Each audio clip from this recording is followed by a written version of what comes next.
Deus é fiel. A glória do Senhor é ministrada sobre a sua igreja. E a presença do Espírito Santo transforma, cura, batiza, restaura, renova, capacita, fortalece, mas especialmente nos leva a avançar. Eu quero dizer para você que o Espírito Santo tem um projeto na sua vida. O Espírito Santo tem um propósito na sua vida. E esse propósito começa no momento em que você se posiciona. Quero te convidar a abrir a sua Bíblia no Evangelho segundo escreveu João. João capítulo 4.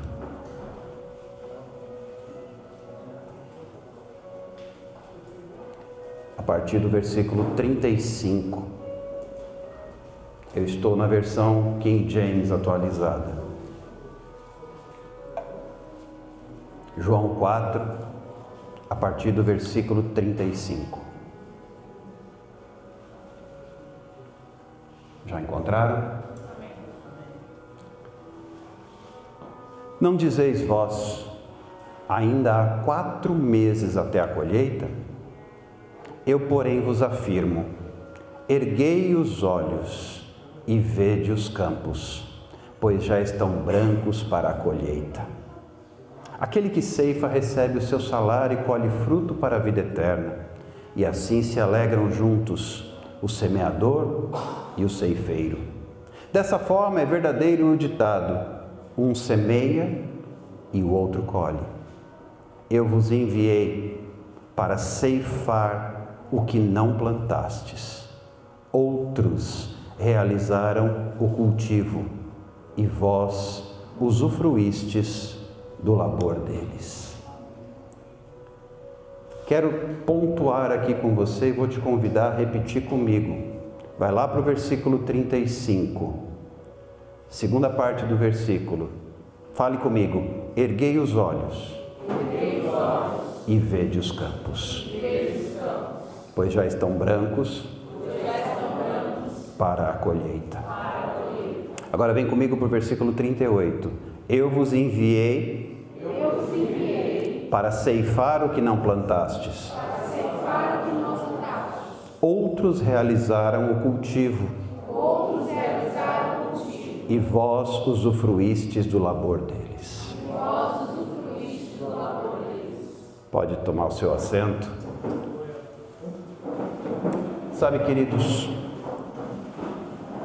eu creio e tenho declarado isto com fé, que este é um tempo profético sobre a Igreja Casa do Pai. Que tempo, pastor Alexander? Tempo de erguer os olhos e olhar os campos. Tempo de ver que os campos já estão brancos para a colheita. Tempo de ser enviado para colher onde não plantamos. Tempo de colher onde outros antes de nós realizaram o cultivo, mas que nós usufruiremos do labor e do trabalho deles. Que aqui se tem aqui como palavra profética para nós, é tempo de colhermos almas. É tempo de salvação para esta terra. É tempo de ganharmos este bairro. É tempo de lançarmos as redes e recolhermos essas redes cheias com o resultado daquilo que outros antes de nós plantaram. Quantos creem que Deus já preparou uma grande colheita? Você é capaz nessa noite de erguer os olhos espirituais e ver os campos brancos para a colheita? Aí você vai perguntar assim, pergunta para mim, onde estão esses campos? 2 ruas para lá 2 ruas para cá, 2 ruas para lá, 2 ruas para cá. Olha os campos. Eles já estão brancos para a colheita. Aí você vai pergunta para mim, o que é que eu tenho que fazer? Colher. Você está disposto a participar dessa colheita? Você está disposto a participar dessa colheita? Sabe, queridos, nós estamos, enquanto igreja, neste mês de agosto, no mês em que o tema do CAOA, o tema das pregações, o tema que tem sido abordado com veemência é oração e intercessão. Você tem intercedido por este campo de colheita? Nós passamos 7 dias, diariamente aqui na igreja, proclamando, orando, intercedendo. E hoje eu quero compartilhar com vocês um pouquinho acerca do poder da intercessão. Poder da intercessão. Você sabia que a intercessão tem a condição de mudar a história? Você sabia que a intercessão tem a condição de mudar o cenário e de fazer Deus mudar aquilo que Ele iria fazer? Pois é, a intercessão muda uma situação. E nós vamos ver isto na palavra de Deus. Eu vou conversar com vocês hoje de forma bem objetiva acerca da intercessão feita por 2 homens, Moisés e Jó. Tanto um quanto o outro intercederam, e por causa da intercessão deles, Deus mudou aquilo que ia fazer. Deus deixou de se levantar para destruir por causa da intercessão desses homens. Deus deixou de trazer castigo por causa da intercessão destes homens. Portanto, graças à sua intercessão durante esta semana que passou, Deus deixará de pesar a mão sobre as famílias neste bairro. Deus mudou? Dos tempos de Moisés e dos tempos de Jó para cá, Deus mudou? Daquele tempo para hoje, Deus deixou de ser a mesma pessoa que Ele é? A Bíblia diz que nele não há mudança e nem sombra de variação. Deus não mudou. Deus é o mesmo ontem, hoje e eternamente. Por isso Ele era aquele que foi no passado, que é no presente e que há de vir no futuro. Deus não mudou. E se naquele tempo a oração intercessória do servo de Deus mudou a história, também muda hoje. Não é à toa que em 2 Crônicas 7,14 a Bíblia diz: se o meu povo... Você talvez nunca tenha parado para pensar que esse texto tão conhecido no nosso meio fala de intercessão. Se o meu povo, que se chama pelo meu nome, se humilhar, orar e me buscar, e se converter dos seus maus caminhos, se humilhar, orar e me buscar e se converter, então eu ouvirei a sua prece e sararei a sua terra. Quem é que sara a terra? É baseado na oração de quem? Da igreja. Glória a Deus. Então eu vou ficar aqui com uma observação para você pensar depois. Sabia que o nosso país está como está porque a igreja não está orando? É muito fácil a gente colocar a culpa em A, B ou C, no partido X, Y ou Z, no político alfa, beta ou gama. A responsabilidade não é deles. A responsabilidade é minha. A responsabilidade é sua. A responsabilidade é da igreja.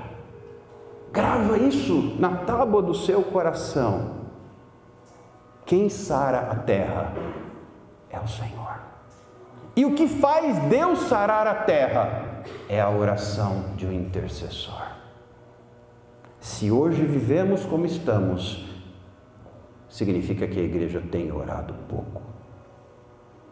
Bem-aventurado é a nação cujo Deus é o Senhor. Quem é que tem que se posicionar? Eu. A igreja. Você é a igreja, sim ou não? Quem tem que se posicionar? É a igreja? Comece a entregar nas mãos de Deus e você verá mudança. Sabe, queridos, os grandes avivamentos da história começaram quando alguém orou. Você vai encontrar isso já na Bíblia. Neemias, Esdras foram homens que se posicionaram e Deus mudou a história. Você sabia disso? Poderíamos falar muito sobre homens e mulheres que se posicionaram e que fizeram com que Deus mudasse situações. Mas eu quero começar hoje pontuando com vocês acerca de Moisés e de Jó. E primeiramente, quero desafiar você. Nós vamos iniciar nessa semana o segundo passo desta colheita. Porque toda colheita tem etapas, sim ou não? Primeiro prepara o terreno ou não? Planta em qualquer lugar. Prepara o terreno. Depois faz o quê? Joga a... Depois você tem que... Colocou a semente, você tem que cuidar da terra. Regar, adubar, não é isso? E quando nasce, germina, você prepara a colheita. Não é assim? São etapas, são passos que são dados. Nós demos durante esta semana o primeiro passo. Agora, na semana que se inicia hoje, virá o segundo passo. Eu quero perguntar, Igreja Casa do Pai, você faz parte dessa colheita, sim ou não? Sim. Deixa eu ver, 2, 3, 4? 4 mãozinhas eu vi? Vou perguntar de novo. Volta. Faz de conta que não teve esse pedacinho. Eu já ia falar para rebobinar a fita de novo e já ia me entregar mais uma vez, como eu sou velho. Igreja Casa do Pai, você faz parte dessa colheita, sim ou não? Sim. Quem aqui está pronto para o segundo passo? Você crê? Ó, a Bíblia fala aqui no texto que eu li, erguei os olhos, faz assim, ó. Erga os olhos. Não, ergue mais, porque é longo, o campo é grande. Levanta bem a cabeça para você enxergar até lá na frente, lá no horizonte. Erga os olhos e veja os campos, pois eles já estão brancos, eles já estão prontos. Só que nós não vamos colher nem cevada, nem trigo, nós não vamos colher outra coisa, senão almas. Agora, você vai colher onde outro plantou antes de você. Esse é o poder da intercessão. Mas é necessário um posicionamento. Vira para a pessoa que está do seu lado e fala, posicionamento. Você tem que se posicionar. Você tem que assumir responsabilidade. Você tem que entender que Deus colocou nas suas mãos uma parte que é só sua dessa obra. Vem comigo agora para o livro de Êxodo, capítulo 32.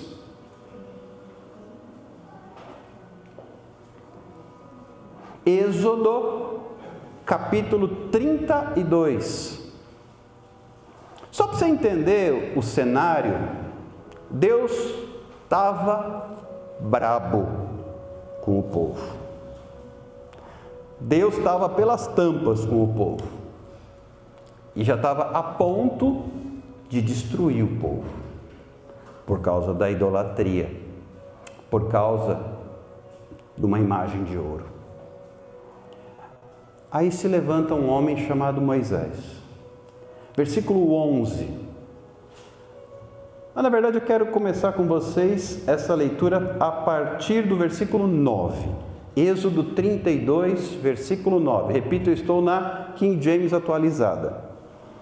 E Yahvé disse a Moisés: tenho observado este povo, eis que é um povo de dura cerviz, teimoso. Deus está dizendo isso aqui para Moisés. Agora, portanto, deixa-me para que se inflame contra eles a minha ira e eu os consuma. Todavia, mais tarde, farei de ti uma grande nação. O que Deus está dizendo para Moisés? Sai da frente que eu vou arrasar esse povo. Sai do caminho que eu vou passar por cima deles. O que Moisés faz? Deus, não! Isso é um intercessor. Deus ia passar por cima do povo que nem um trator. Deus está dizendo, Moisés, sai do caminho que eu vou arrasá-los, eu vou consumi-los com a minha ira. Moisés se põe na frente e diz, não, Senhor! Olha o que Moisés fala. Moisés, no entanto, versículo 11, suplicou a Yahvé, seu Deus, e disse, por que, ó Yahvé, se acende o teu furor contra o teu povo, que tiraste da terra do Egito, por meio de teu braço forte e muitos milagres? Porque os egípcios haveriam de blasfemar contra ti, exclamando, foi com intenção maligna que ele os fez sair da terra do Egito, para exterminá-los nos montes e bani-los da face da terra. Olha o que ele está dizendo, olha o que Moisés está dizendo, presta atenção. Abranda, pois, o furor da tua santa ira e reconsidera o castigo que pretendias impor ao teu povo. Moisés está dizendo, calma, Senhor, tem misericórdia. Os egípcios vão dizer que o Senhor tirou esse povo de lá para acabar com eles. Moisés continua dizendo, recorda-te, versículo 13, dos teus servos Abraão, Isaque e Jacó, Israel, aos quais juraste por ti mesmo, dizendo, multiplicarei a vossa descendência como as estrelas do céu, e toda a terra que vos prometi dá-la-ei a vossos filhos, para que a possuam para sempre. Agora o versículo 14 me chama a atenção. E sucedeu que o Senhor arrependeu-se do castigo que ameaçara impingir aquele povo. Intercessão tem poder ou não tem poder? Tem poder ou não tem poder? Deus desistiu de castigar o povo porque Moisés clamou. Você crê que Deus vai desistir de pesar a mão sobre este bairro porque a igreja Casa do Pai clamou? Queridos, chega um momento em que o pecado sobe até Deus e Deus se manifesta.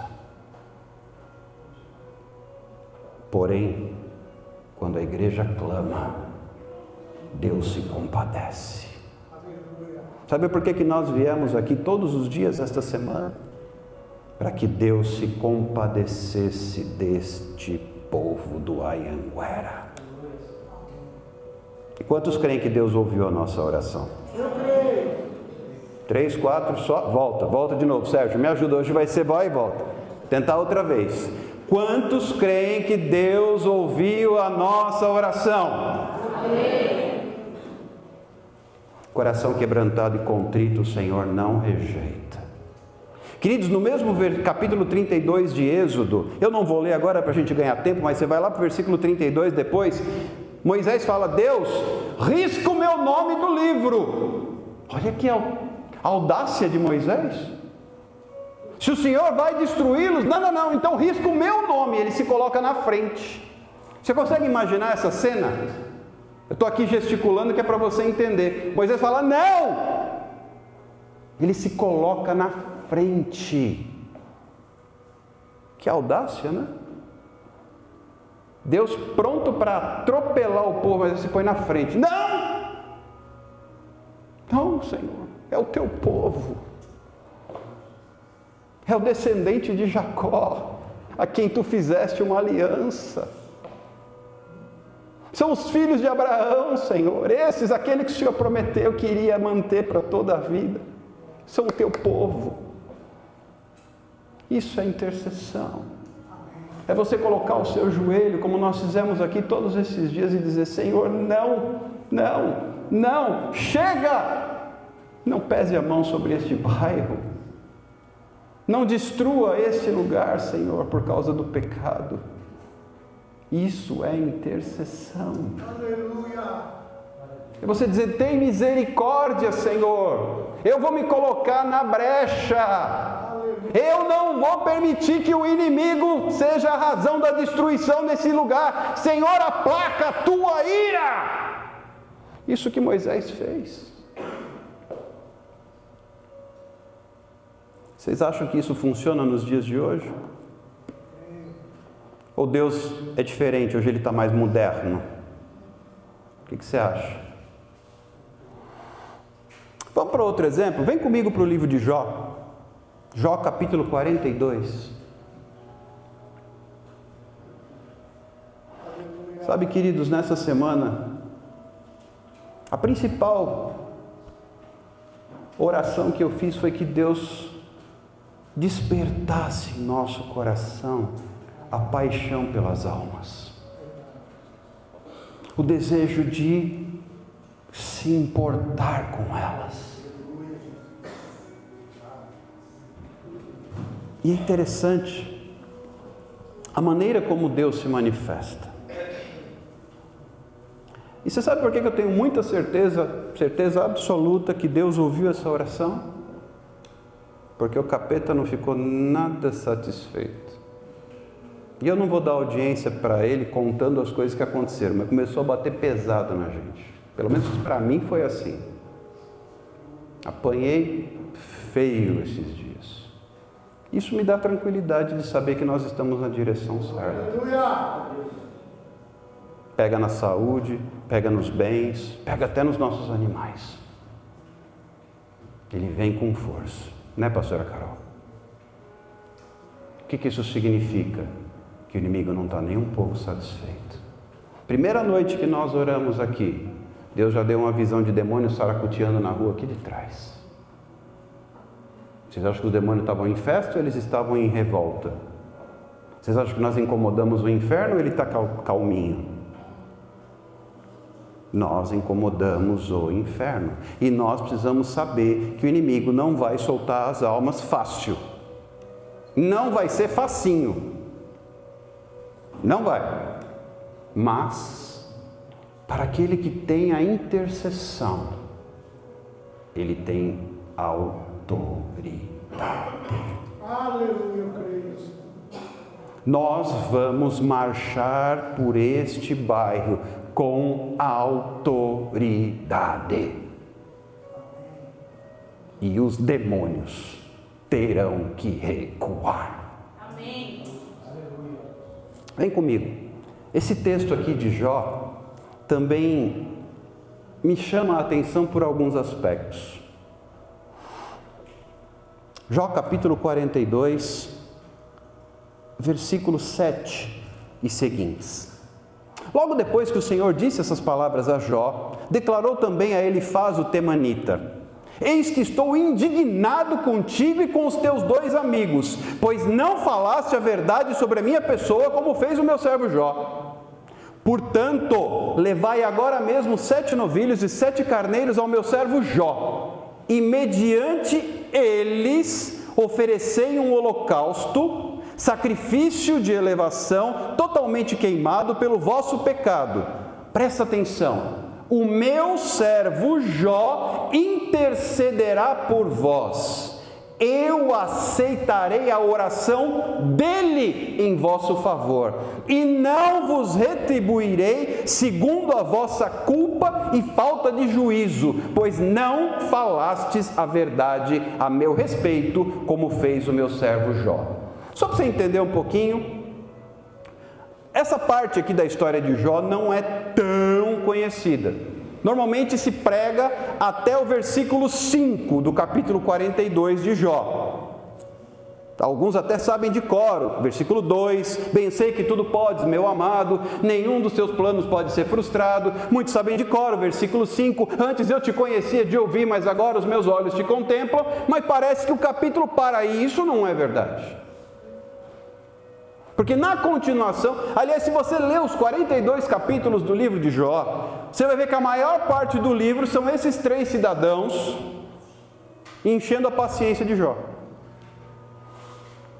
Tem lá 2, 3 capítulos em que Deus enaltece a pessoa de Jó e deixa o diabo tripudiar em cima dele. E depois vem o último capítulo, que é o momento da restauração da vida de Jó. Certo? Mas parece que o pessoal pula esse pedacinho e aí já vai logo para o final, versículo 10, que eu vou chegar. Mas peraí, antes de Deus restituir a sorte e mudar o cenário da vida de Jó, teve uma intercessão no meio.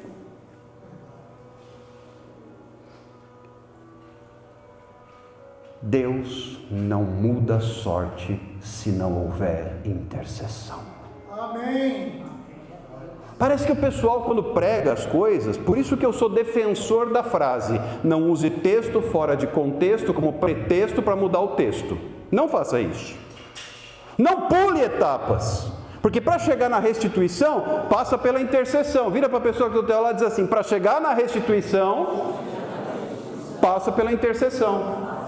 Você quer ser restituído? Pergunta. Quanto você tem intercedido? Se você não tem intercedido, você não vai ser restituído. Sabia? Forte, né? Se você não tem intercedido, você não vai ser restituído. Antes de Deus restituir Jó, Ele manda ele interceder. Você tem intercedido? Se você não tem intercedido, você não vai ser restituído. É interessante, esses 3 cidadãos aqui, esses amigos, eu acho que até amigo poderia ser até uma ironia, né, Sérgio? É amigo da onça esses 3, viu? Misericórdia. Passaram dos 42 capítulos do livro de Jó, eles ficam uns 38 capítulos perturbando a vida de Jó. Ô amigo, quem tem amigo que nem esse não precisa de ter inimigo, né, gente? Eles atribuem, só para resumir, eles atribuem a Jó a culpa pela desgraça que veio sobre ele. Você pisou na bola, Jó. Que negócio é esse? Tanta desgraça na sua vida, só pode ser por culpa sua. Só que não foi, né? Foi Deus que deu permissão para Satanás fazer tudo aquilo na vida de Jó. Não é verdade? Só que tinha esses 3 rapazes aqui, amigos da onça. Deus me livre de ter uns amigos que nem esse Elifaz, o Zofar, misericórdia. Mas sempre tem uns amigos assim, né? Neemias tinha lá o Sambalá, o Tobias e o Goshen para perturbar também. Sempre tem esses. Sempre tem. Só que daí a Deus falar que é para você interceder por eles. A Bíblia fala que eu devo amar os meus inimigos e orar por aqueles que me perseguem. Isso é difícil. Mas se não tiver intercessão, não haverá restituição. Deus fala para Elifaz e para os demais rapazes: preparem 7 novilhos, 7 carneiros, façam oferta, porque eu vou ouvir a oração de vocês. Eu vou ouvir a oração de quem? E vou deixar de trazer sobre vocês a consequência do seu pecado, porque eu vou ouvir a oração de e não a sua. Não adianta vocês orarem, eu só vou ouvir a oração de... Deus ouviu a oração da Igreja Casa do Pai sobre esse bairro. E enquanto nós intercedemos, Deus entra com restituição em nossa vida.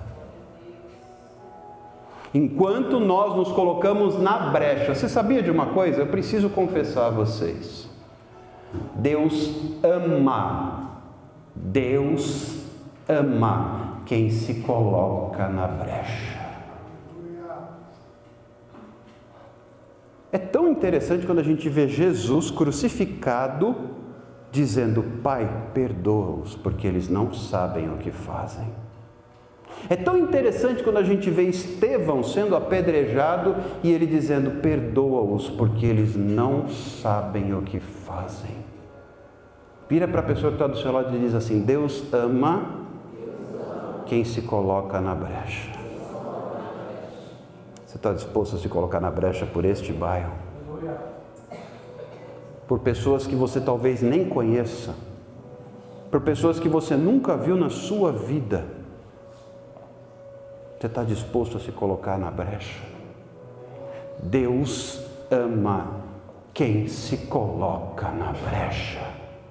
Deus disse para esses rapazes: eu vou mudar a situação e não vou retribuir vocês segundo a culpa de vocês, porque eu vou ouvir a oração de Jó.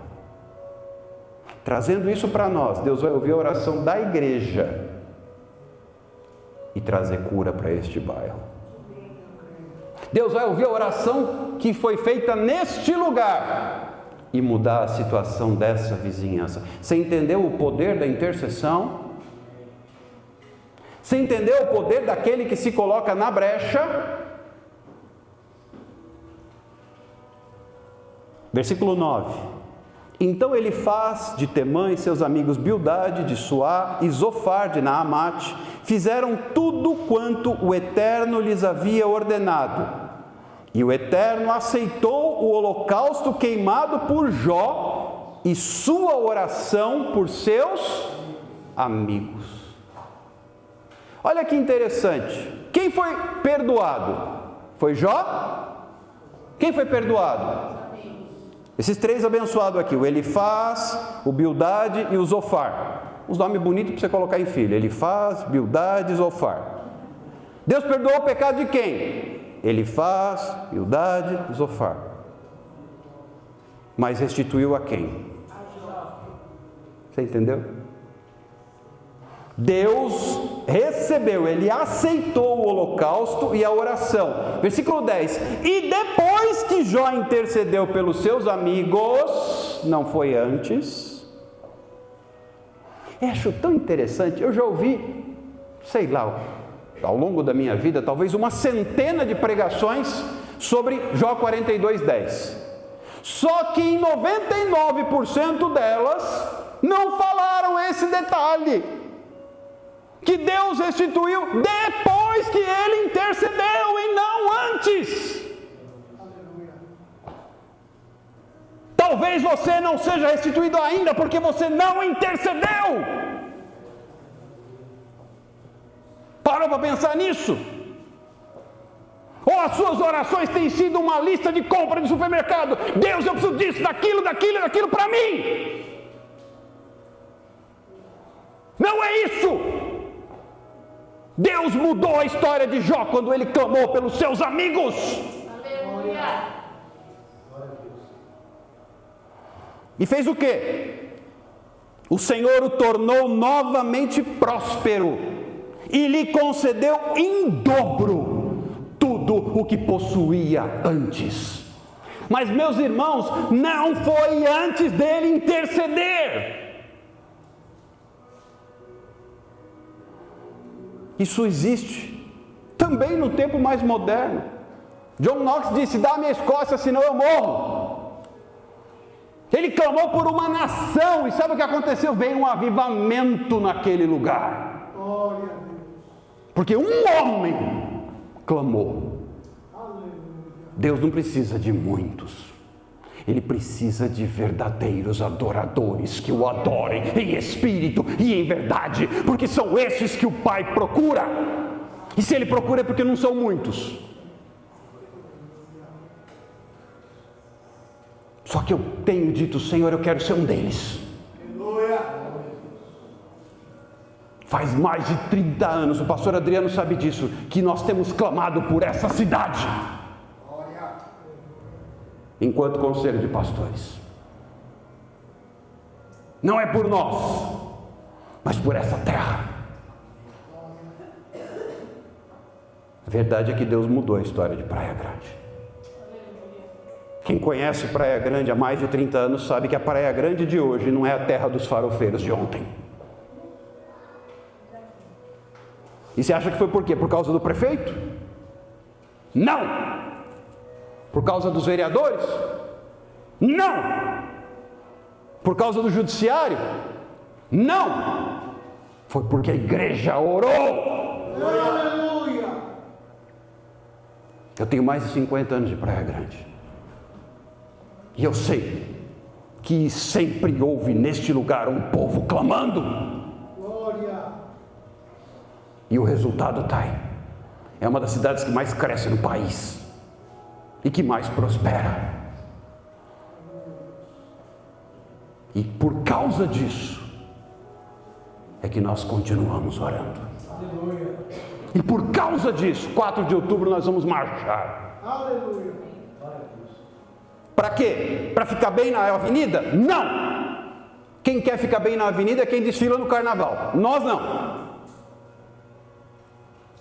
Nós vamos marchar para clamar por esta terra. Aleluia. Só que a gente vai começar com o nosso bairro. O que vocês acham? Glória a Deus. A gente vai esquentando até chegar em outubro e clamar pela cidade. Começamos com Anhanguera. Que tal? A gente já pega logo o diabo velho para começar, né? O capeta encapetado, o demônio endemoniado, o diabo endiabrado. É sempre assim. Na minha vida sempre foi assim. Aí eu pedi a Deus, Deus me dá uma direção em que igreja eu vou congregar. Ela me bota naquela que o bairro é o do diabo velho. Sempre foi assim. Comigo o capeta sempre é mais encapetado, o diabo é sempre mais endiabrado e o demônio é sempre mais endemoniado. Vocês acham engraçado? Por que não é com vocês? Né, Sulamita? Mas eu posso lhes assegurar uma coisa. As maiores bênçãos que eu recebi na minha vida foram nos momentos de intercessão. Aleluia! Desse jeito. Se você precisa de restituição, o caminho passa pela intercessão. Aleluia! Ore pelas vidas. Tem alguém te dando dor de cabeça? Ore por ele. Tem alguém te injustiçando? Ore por ele. Glória! Tem alguém te perseguindo? Clame por ele. Aleluia! Você concorda que se ele se converter já resolve o problema? Tem alguém fazendo coisa errada contra você? Clame por essa pessoa. Não vem me dizer que é fácil, eu sei que não é, mas é o que a Bíblia diz. Hoje, pela fé, eu desafio você a erguer os olhos e ver os campos. Este lugar, a despeito de toda a maldição que foi lançada, desde o nome com o qual o bairro foi batizado, este lugar é terra fértil. Eu creio! A igreja é a única capaz de mudar a história de um lugar. Portanto, você já encontra isso lá na história de Josué. Quando Deus fala para Josué, todo lugar em que você pisar a planta dos teus pés, eu te darei por herança. E Josué ia andar por Canaã, que era uma terra pagã, idólatra e pecaminosa. Mas Deus dizia, Josué, eu vou te dar. Ninguém te poderá resistir todos os dias da tua vida. Como fui com meu servo Moisés, eu serei contigo. Deus garantiu a Josué, eu vou te dar essa herança, não temas, eu vou mudar a história dessa terra chamada Canaã, terra boa, que mana leite e mel. Nós vamos declarar, o Anhanguera é terra boa, que mana leite e mel. Você crê nisso? Você quer fazer parte disso? Você quer assistir? Porque tem uns que querem participar, tem outros que querem assistir. Tem dois grupos de pessoas. Tem os que vão e os que ficam olhando. Os que ficam olhando, comem pipoca. Os que vão... O que foi, diácono Eduardo? Aqui não tem isso não. Não? Pela fé, você é um homem de fé. Glória a Deus. Tem aqueles que ficam e comem pipoca, mas tem os que vão e comem leite e mel. Nada contra a pipoca, mas você prefere pipoca ou leite e mel? Prefere pipoca, Kathleen? Na terra boa que mana leite e mel, leite é alimento, mel é doçura. Pipoca, se você comer muito, até faz ferida na boca, porque é salgado, machuca. E ainda entra piriá no meio dos dentes, quebra os dentes. Aí você vê um monte de gente banguela, porque só sabe comer pipoca. Verdade.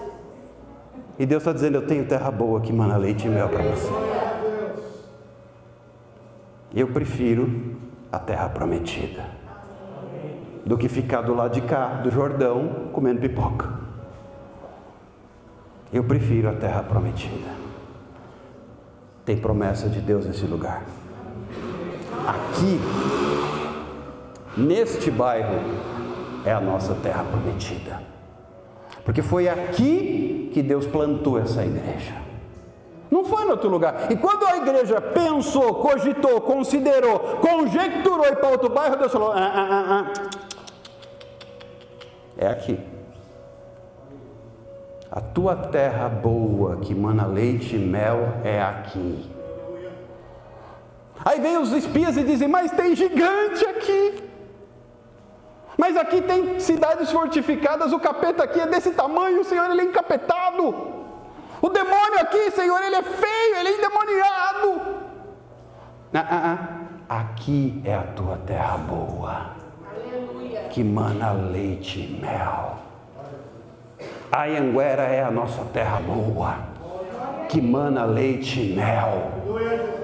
Foi aqui que o Senhor nos plantou, e é aqui que nós vamos frutificar. Aprendi com a pastora Adriana.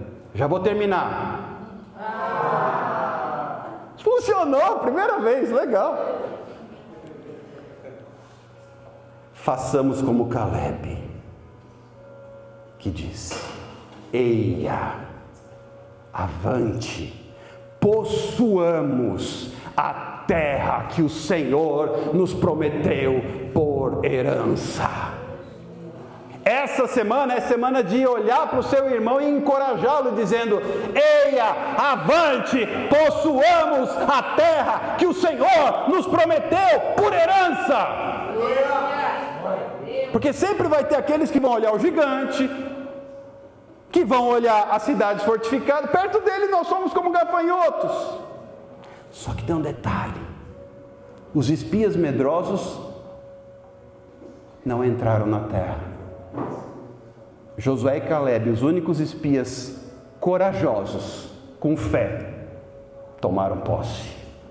Caleb aos 85 anos tinha o vigor de um jovem, a mesma vitalidade. Se tem alguém aqui cansado, já vai ser renovado já. Porque Caleb aos 85 anos, quando ele toma posse, e ele pede logo a porção da herança onde tinha gente mais difícil. Caleb era um cara encardido, né? Se você estudar a história de Caleb, você vê como aquele cara era diferenciado. Ele pediu por herança justo a terra onde tinha mais dificuldade para entrar. Mas ele dizia, eu vou possuir, porque eu tenho o mesmo vigor de quando Moisés falou comigo antes do Jordão. Isso é promessa de Deus. E eu preciso revelar a você que promessa não envelhece. Promessa não tem prazo de validade. Talvez alguns aqui pensem, 14 anos se passaram. 14 anos vamos completar, não é isso? 13? 13, ok. Já passou o tempo. Mas espera aí, na promessa que Deus te fez, tinha prazo de validade? Tinha, pastor? A promessa envelheceu? A gente é um pouco, né? A gente vai ficar de cabelo branco, ou sem eles em alguns casos, mas a promessa não envelhece. Caleb, claro, aos 85 anos tinha envelhecido, mas ele estava de olho na promessa. E a promessa para ele não tinha envelhecido. Ele estava de olho na sua promessa. Você está de olho na sua promessa? Não? Pode ficar para outro? Você passa? Volta. Uma última vez da volta hoje. Vou perguntar de novo. Você está de olho na sua promessa? Amém. Hoje a igreja está toda funcionando no segundo tempo, né? Na primeira, não está indo de primeira, né? Está meio no tranco ainda. Vamos ver se pega. Vai dar mais um tranco para pegar. Se você está de olho na sua promessa, agarre-a. Glória. E a ferramenta necessária para se agarrar a uma promessa é a fé. Você tem fé? Amém. Todas as coisas são possíveis àquele que, sem fé, é impossível agradar a Deus. E diz a palavra que o meu justo viverá pela fé. Se você tem fé, a palavra de Deus diz que se tu creres, tu verás a glória de Deus. Se você entendeu que essa palavra é para você e você se dispõe. Semana passada, várias pessoas vieram aqui à frente e assumiram um compromisso. Sim ou não? Sim. O que isso significa? Significa que aceitaram o desafio. Só que o desafio acabou? Não. Acabou de começar. Não é isso? Acabou de... Essa primeira semana, os primeiros 7 dias, o bispo Pedro explicou isso direitinho. Era só para preparar a terra. Era só para deixar o caminho no jeito. Porque o desafio acabou de começar. E você vai esmorecer ou você vai continuar? Essa semana é a hora de pôr em prática. Essa semana é a hora de se posicionar na prática. É hora de ser igreja. Igreja vem do grego eclésia. Eclésia significa chamados para fora. Para dentro é fácil, mas nosso chamado não é para dentro, ou é? Não é, né? É para fora. E essa semana nós vamos para fora. Em nome de Jesus. E eu quero dizer a você o seguinte: se você tem áreas na sua vida em que você precisa de restituição, o caminho começa com a intercessão. O tema dessa ministração é: o caminho da restituição passa pela restituição. O caminho da restituição passa pela intercessão. O caminho da restituição passa pela intercessão. E agora é a hora da gente continuar intercedendo, mas intercedendo no campo. Por isso eu falei: erga os olhos e veja os campos. Vamos nos levantar. Eu quero convidar o grupo de louvor